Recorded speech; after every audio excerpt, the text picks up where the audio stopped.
안녕하세요. Good morning. 좋은 아침입니다.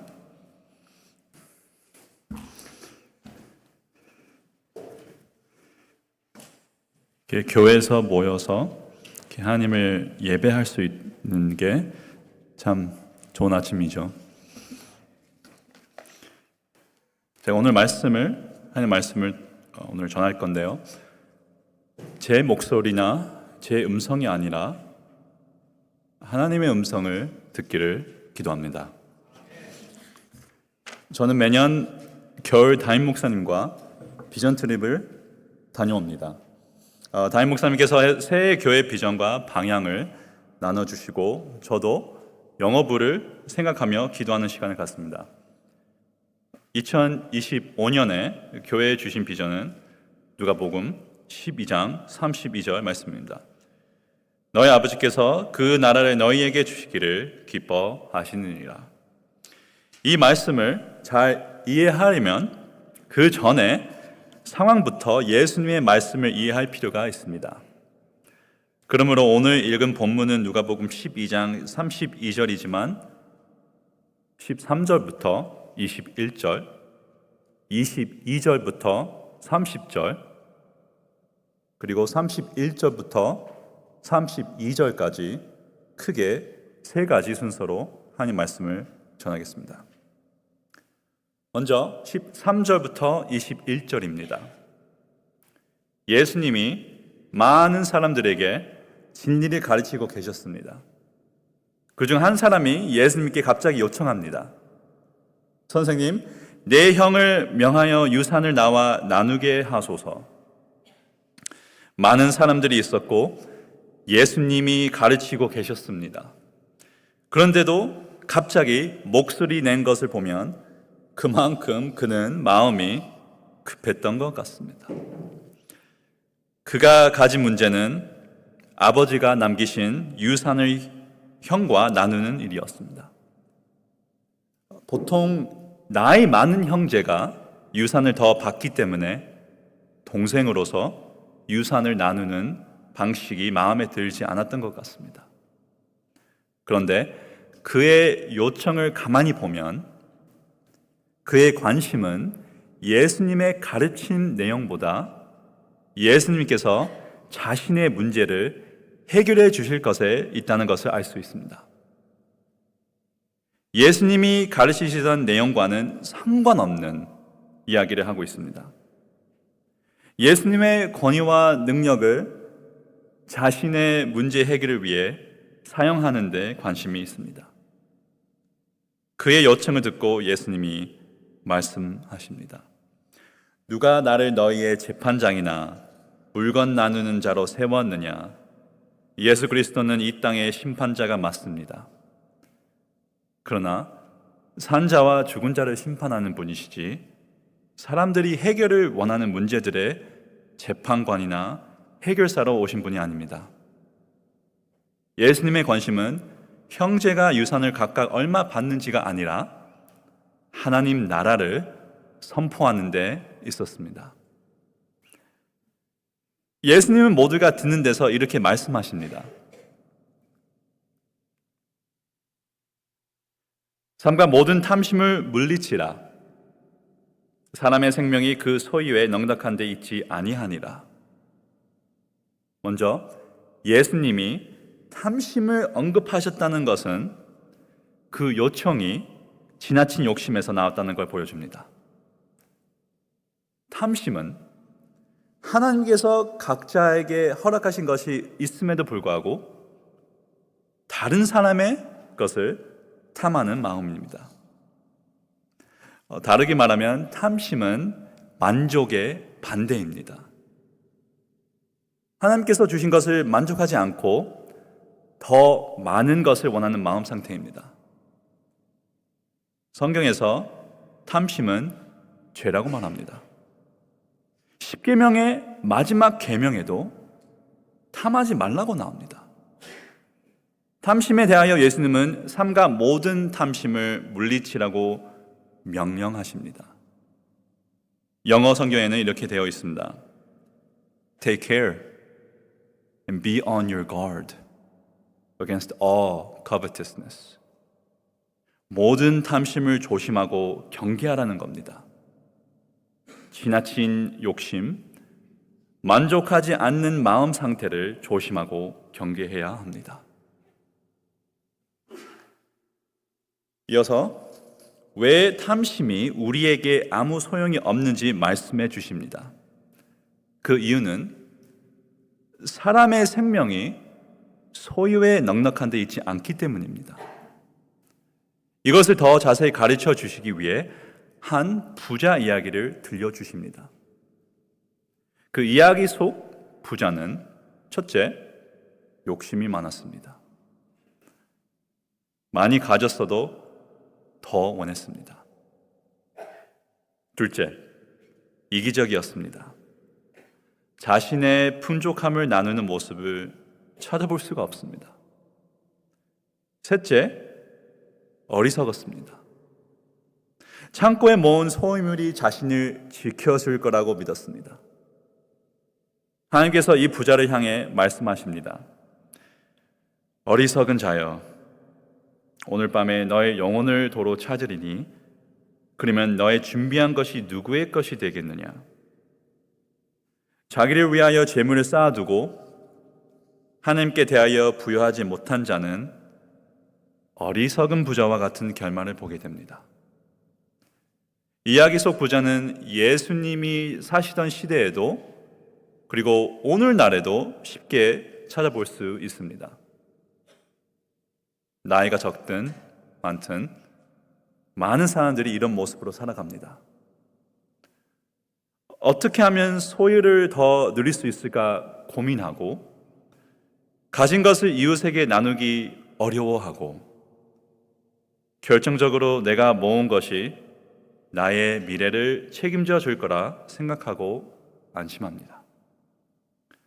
그러나 우리 모두는 언젠가 죽음을 맞이하고 그리스도의 심판대 앞에 섭니다. 그때 우리는 이 땅에서 아무것도 가져갈 수가 없습니다.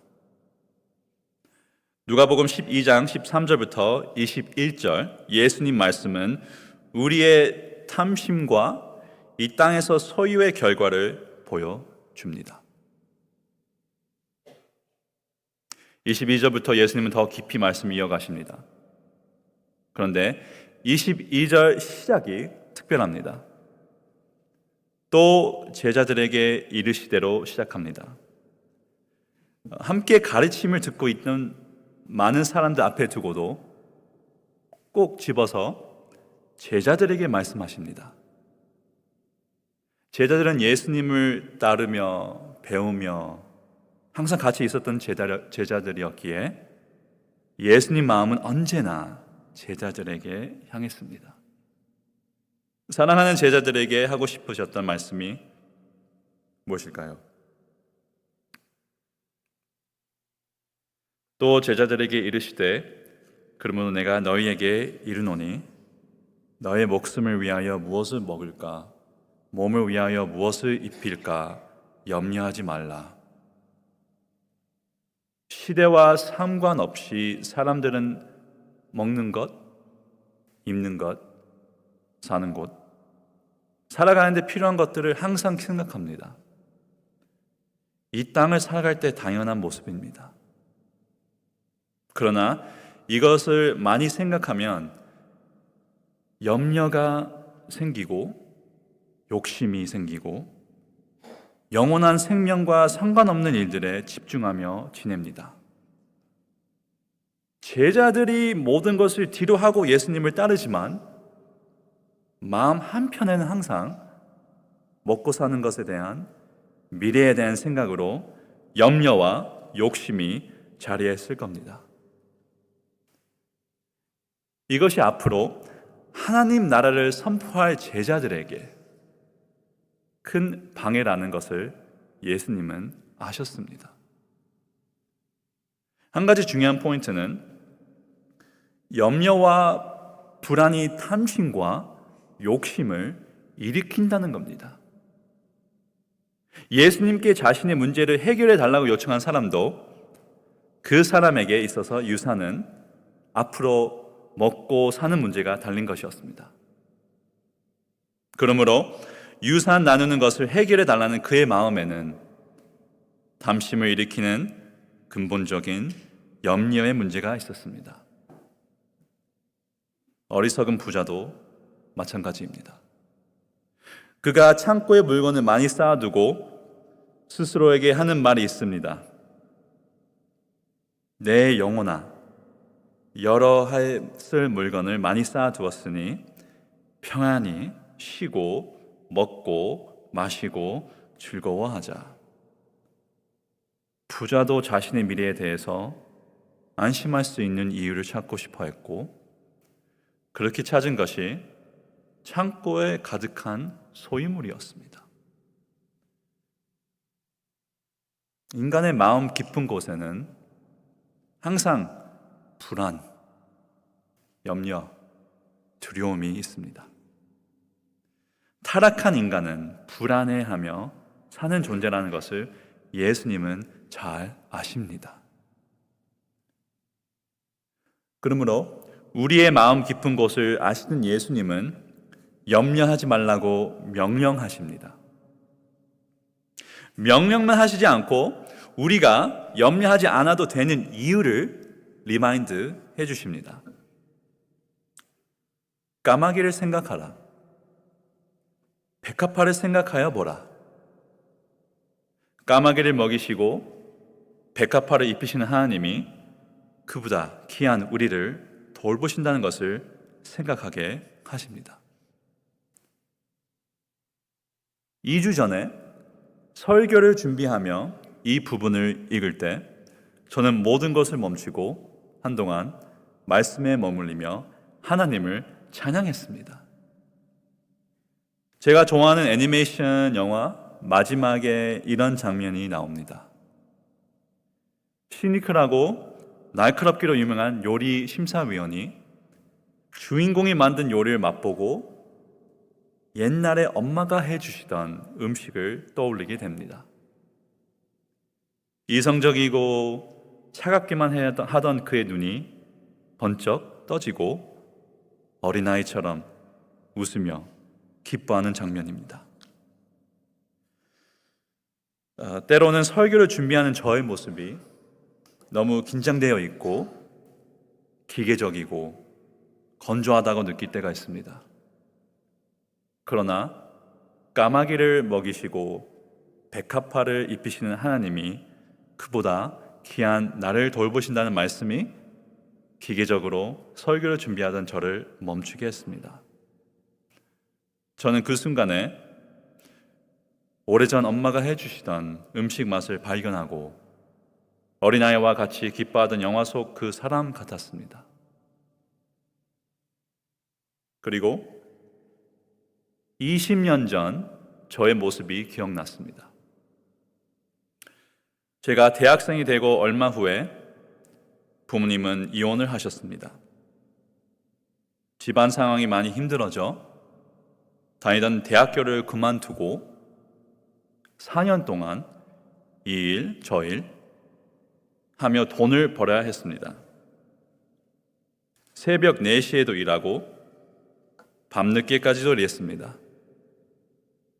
아파트 렌트비와 전기세, 물세, 낼 돈을 마련하고 5살 어린 여동생을 케어하기 위해 할 수 있는 일들을 다 했습니다.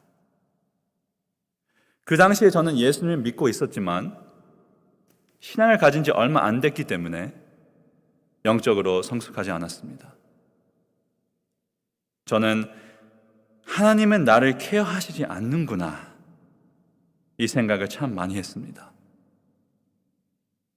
그러나 20년을 지난 지금의 제가 만약 방황하던 그때의 저를 만난다면 까마귀를 먹이시고 백합화를 입히시는 하나님이 그보다 귀한 너를 돌보신다는 말씀을 18살의 수가 믿음을 갖도록 격려할 겁니다. 저는 설교를 준비하다가 그때를 떠올리며 나의 필요를 아셨던 하나님, 나를 돌보셨던 하나님께 뒤늦게 감사 찬양을 드렸습니다. 이처럼 염려하지 말라는 말씀은 우리에게 믿음의 도전을 줍니다. 영어부는 작년부터 히브리서 말씀을 보고 있는데요. 히브리서는 유대인 중에 그리스도인이 된 자들을 위한 편지입니다. 그래서 히브리서에는 구약시대 제사 이야기가 많이 나옵니다. 제사가 익숙한 유대인들에게 구약시대 때 행했던 하나님과의 관계, 죄의 용서를 위한 행위가 예수 그리스도로 인해 어떻게 성취되었는지를 설명하기 위해서입니다. 히브리서를 쓴 사람은 유대인 그리스도인들이 항상 구약의 시스템으로 돌아가고 싶어하는 유혹을 느낀다는 것을 잘 알았습니다. 왜냐하면 직접 제사를 할 때는 눈에 보이는 게 있었고 손에 만져지는 게 있었고 심지어 코로 향까지 맡을 수 있었기 때문입니다. 예수님이 모든 것을 성취하신 후에는 그런 것들이 다 필요 없기 때였지만 그럼에도 불구하고 여전히 내 눈에 보여야 하고 내 손에 만져져야 하고 내가 뭔가를 하고 있다는 것을 확인하고 싶어하는 유대인 그리스도인들이었습니다. 그런 그들에게 이제는 믿음이 필요하다는 것을 계속 알려줘야 했습니다. 그래서 히브리서는 예수 그리스도를 향한 믿음을 계속 이야기합니다. 저는 염려하지 말라는 말씀이 우리에게 같은 도전을 준다고 생각을 합니다. 살아가면서 내 눈에 보이는 게 없고 내 손에 잡히는 게 없고 심지어 냄새도 안 나고 그래서 이게 뭐가 되고 있는 건가 라고 생각할 때가 참 많습니다. 그러면 불안해지고 내가 아는, 내가 할 수 있는 방법으로 돌아가고 싶어 합니다. 그러나 그럴 때 우리에게 필요한 건 예수님이 다 성취하셨다는 믿음, 까마귀를 먹이시고 백합화를 입히시는 하나님이 그보다 귀한 우리를 돌보고 계신다는 믿음입니다. 왜 예수님이 하나님의 나라를 구하라는 말씀 전에 염려와 탐심에 대해서 이토록 가르치셨는지 생각해 봅니다. 세상 일에 대한 염려와 탐심이 하나님의 나라를 구하는 데 있어서 큰 방해라는 것을 잘 아셨기 때문입니다. 그러므로 탐심을 물리치라, 염려하지 말라는 명령은 하나님 나라를 구할 때 우리가 첫 번째로 기억해야 할 방법입니다. 무슨 운동이든 본격적으로 하기 전에 꼭 필요한 것이 있죠. 몸이 다치지 않도록 스트레칭하며 워밍업을 하는 과정입니다. 세상 일에 대한 나의 탐심과 염려가 무엇인지 돌아보고 탐심을 물리치고 염려하지 않기로 결단하고 순종하는 것은 하나님 나라를 구하는 데 있어서 꼭 필요한 워밍업 과정입니다. 우리 영혼에 이 과정이 없으면 하나님 나라를 구하기 어렵습니다. 왜냐하면 우리의 보물이 있는 곳에 우리의 마음이 있기 때문입니다. 한 사람이 두 주인을 섬기지 못합니다. 31절입니다. 다만 너희는 그의 나라를 구하라. 그리하면 이런 것들을 너희에게 더하시리라. 마태복음에도 같은 말씀이 있습니다. 그런즉 너희는 먼저 그의 나라와 그의 의를 구하라. 그리하면 이 모든 것을 너희에게 더하시리라. 그렇다면 이제 우리가 할 것은 하나님의 나라를 구하는 것입니다. 이 말씀에 관해서 먼저 우리는 오해하지 않도록 주의해야 합니다. 이 말씀은 예를 들어 어떤 사업가가 비즈니스 대충 하고 하나님 일에 더 열정을 가져야 사업이 잘 될 거라는 의미가 아닙니다. 예수님은 우리에게 바른 우선순위를 가르쳐 주시는 겁니다. 세상에서 주어진 의무를 다하지만 하나님을 향한 의무를 더 중요하게 여기는 삶을 가르쳐 주시는 겁니다. 하나님을 향한 바른 우선순위를 가진 자들은 어떤 상황 속에서도 하나님이 공급하시는 충분한 삶을 누린다는 약속의 말씀입니다. 특별히 우리가 하나님 나라를 구하는 것은 말씀을 통해서 일어나야 합니다. 말씀으로 하나님 나라를 알아야 합니다. 예수님이 가르쳐 주신 하나님 나라의 본질을 알아야 합니다. 하나님이 다스리시고 예수님으로부터 시작되었고 성령님을 통해 지금도 확장되고 있으며 다시 오실 예수님을 통해 완성되는 나라를 이해해야 합니다. 유대인들은 그들이 오랫동안 기다려왔던 메시아가 하나님 나라를 한 번에 이룰 것이라고 기대했습니다. 메시아가 로마 제국을 무너뜨리고 이스라엘을 살려서 온 세상을 다스릴 것이라 믿었습니다.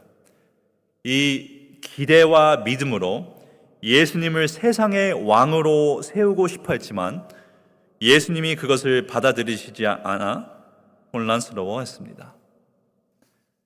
많은 유대인들이 좌절하며 예수님 따르는 것을 멈췄습니다. 유대인들은 예수님이 그들의 기대를 채우지 못한다면 그들의 메시아가 될 수 없다고 생각을 했습니다. 고통받는 종의 모습은 그들이 원하던 왕의 모습이 아니었습니다. 이런 일이 왜 일어났을까요? 많은 유대인들이 하나님 나라를 잘못 이해했습니다. 왜냐하면 그들에게는 말씀이 가르치시는 하나님 나라를 볼 수 있는 눈도 깨닫는 마음도 없었기 때문입니다. 그래서 그들은 자신들이 이해할 수 있고 따를 수 있는 것을 찾았습니다. 결국엔 그들의 전통을 따랐습니다. 우리는 예수님 때 살았던 유대인이 아닙니다. 하지만 우리도 하나님 나라에 대한 잘못된 이해와 태도를 가질 수 있습니다. 그리스도인이라도 그럴 수 있습니다. 말씀이 가르쳐 주시는 하나님 나라를 배우지 않고 묵상하지 않고 순종함으로 삶을 하나님께 맞추지 않으면 하나님의 나라에 대한 잘못된 이해와 태도를 가질 수밖에 없습니다. 그것은 나의 전통을 고집하게 하고 하나님 나라가 아니라 나의 나라를 세우게 합니다. 하나님을 나의 성을 쌓는 도구로 사용하게 됩니다. 우리가 말씀을 통한 하나님 나라를 알지 못하면 자연스럽게 스스로에게서 답을 찾으려고 할 겁니다. 타락하고 상한 마음에서 찾을 수 있는 건 아무것도 없습니다.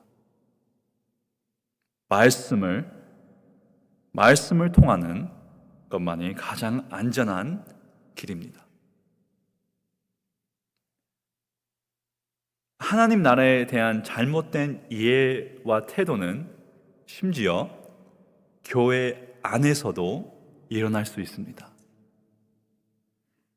교회는 상하고 부서진 마음을 가진 자들이 모이는 곳입니다.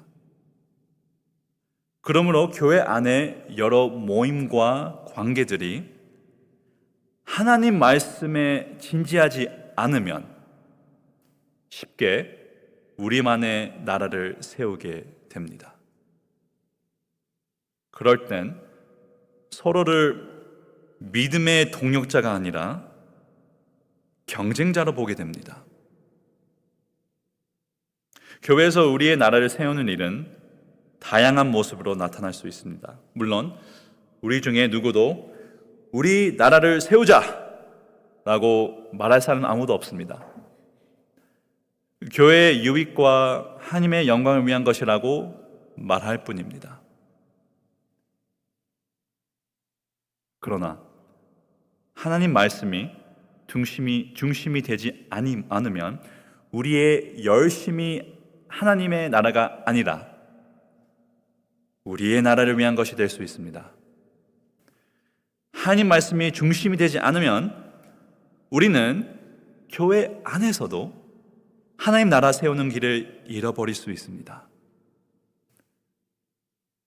교회의 머리 대신 예수 그리스도를 쉽게 잊어버릴 수 있습니다. 그러므로 매주 하나님 나라에 대한 말씀이 선포될 때 그 말씀으로 개인적으로 목장에서 공동체에서 진지하게 받으시고 묵상하시고 순종하셔야 됩니다. 그래서 여러분은 지금 어떤 삶을 살고 계시나요? 혹시 어떤 염려를 가지고 계시나요? 그 염려로 인해 어떤 탐욕의 일들을 하고 계신가요? 하나님 앞에서 진실하게 돌아보시기 바랍니다.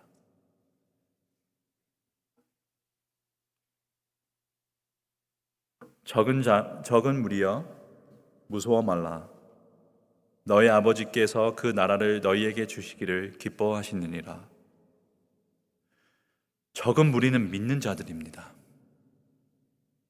만약 여러분이 하나님의 적은 무리에 속해 있다면 두려워할 것이 없습니다.